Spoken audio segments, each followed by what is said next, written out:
The officiant asked if I took Ren Castellano to be my lawfully wedded wife, and I said I do to a woman I'd known for exactly 19 days, in a courthouse hallway that smelled like industrial carpet cleaner, for reasons that had nothing to do with love and everything to do with a contract sitting folded in my jacket pocket.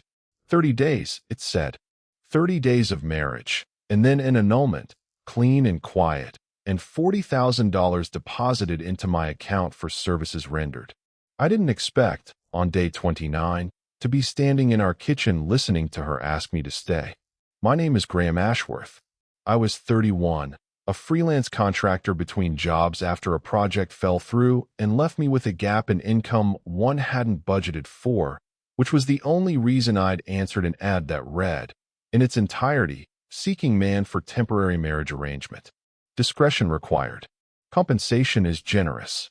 I'd assumed it was a scam right up until I met Ren Castellano at a coffee shop downtown, and she laid out the actual terms with the calm, businesslike precision of someone negotiating a merger instead of a marriage.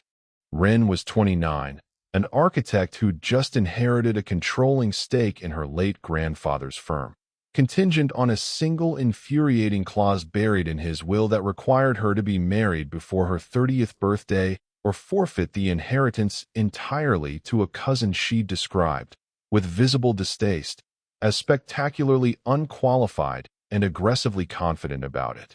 Her birthday was in 5 weeks.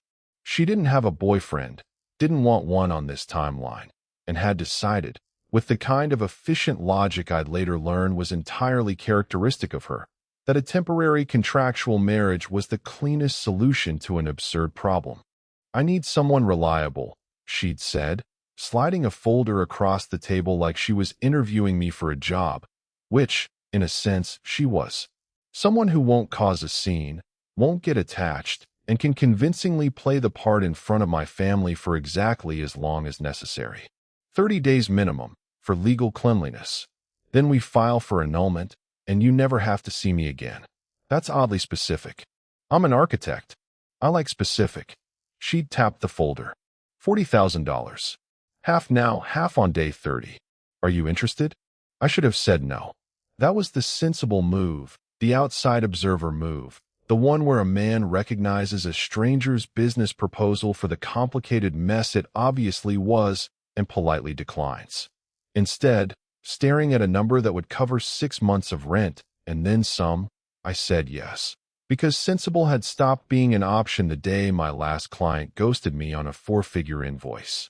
The first week was purely logistical. We moved my things into her apartment, a clean, architect-precise space with exactly the amount of personality you'd expect from someone who'd spent her whole life being told to be measured about everything. We rehearsed our fake origin story, met at a mutual friend's dinner party, bonded over a shared love of hiking neither of us actually possessed, and got engaged quickly because, we'd tell people, when you know, you know.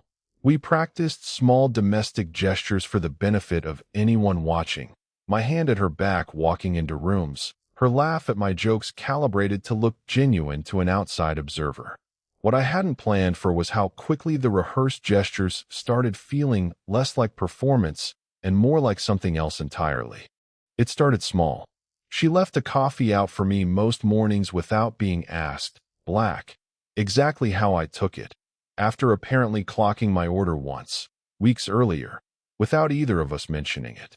I started noticing the specific, particular way she frowned at blueprints spread across the kitchen table late at night, focused and unreachable, and found myself bringing her tea without being asked in return, an unspoken trade neither of us had negotiated in the contract. By week 2, the fake laugh at family dinners had quietly become a real one. By week 3, I'd stopped needing to remind myself to put my hand at her back, because it had simply become where my hand wanted to be. "You're doing the thing again," she said on day 26, catching me watching her across the kitchen while she reviewed a set of drawings, coffee going cold beside her. "What thing?" "The thing where you look at me like you're trying to solve something." "It wasn't in the contract, Graham."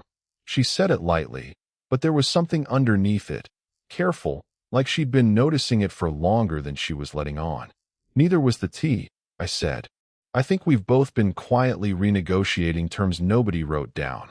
She went very still, paused the pen over the drawing, and didn't say anything for a long moment.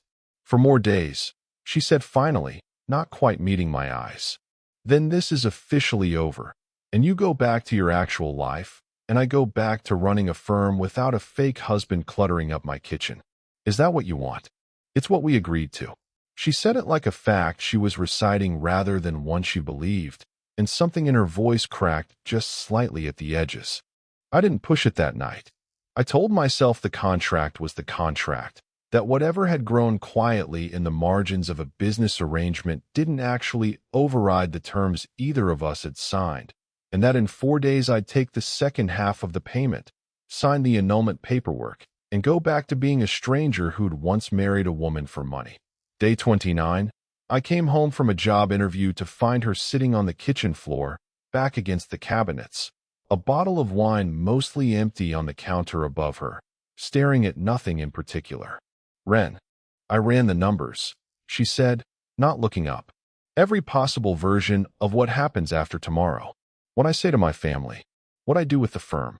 How I explain that the husband I introduced them to 5 weeks ago is suddenly gone. She finally looked up at me, and her eyes were red-rimmed in a way that had nothing to do with the wine. I'm very good at running numbers, Graham. I've run these particular ones probably 40 times in the last 4 days, and every single version comes out the same. I don't want you to leave. I crouched down beside her slowly, the folder of paperwork we were supposed to file tomorrow suddenly feeling very far away. What do you mean? I signed a contract for a temporary marriage because I needed to save my grandfather's firm, and somewhere in the last month I stopped caring about the firm nearly as much as I care about the fact that you make coffee taste less lonely and you ask about my day like the answer actually matters to you, and I have spent 5 weeks systematically failing to keep this professional. Her voice cracked properly on the last word, and she pressed a hand over her mouth for a second like she was trying to physically hold the rest of it in. Ren, look at me. She did, slowly, her breath unsteady. I've been failing at professional since about week 2, I said quietly. I told myself the tea was just being considerate. I told myself the hand at your back was just for show. I've spent 29 days building a very elaborate case for why none of it meant anything, and I don't actually believe a word of it anymore. Her breath caught, sharp and audible in the quiet kitchen. Say that again. I don't want to sign the annulment paperwork tomorrow, I said. Not because of the money, not because of the contract, but because somewhere in the last month you stopped being a business arrangement and started being the first thing I think about when I wake up, and I don't know how to just hand back a feeling like that, because a clause says 30 days is over.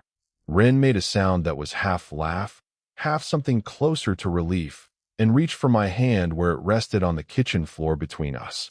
I had an entire speech prepared, she admitted. I've been rehearsing it since day 26, something dignified and businesslike about renegotiating terms. It mostly just came out as sitting on my kitchen floor with a bottle of wine, apparently. I think the floor version was more convincing anyway. Less like a merger, more like the truth. She laughed, wet and unsteady, and turned her hand fully into mine. I need to be honest about something. This isn't just about not wanting you to leave tomorrow.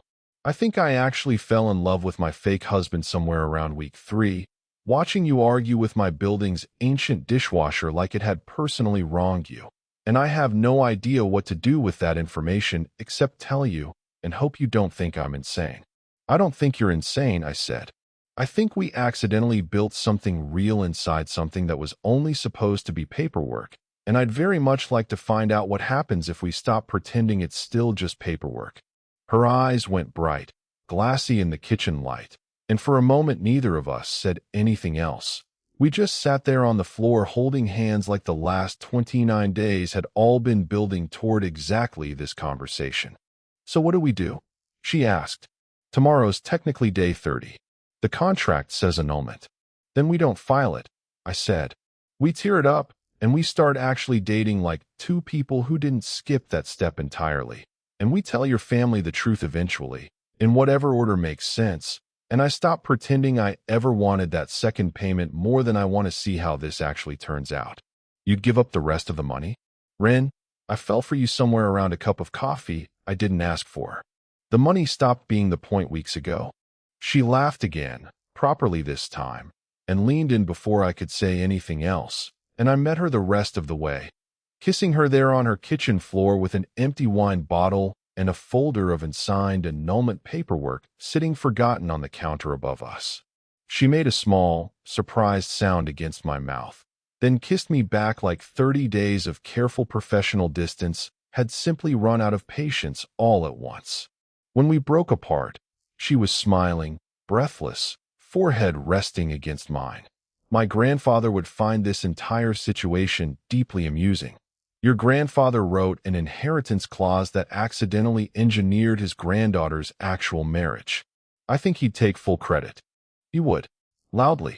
For years. She reached up and tucked a strand of hair behind my ear. The same easy, domestic gesture we'd rehearsed weeks earlier for an audience. Except there was no audience now. Just the two of us and a kitchen floor and a future that suddenly looked nothing like a 30-day contract.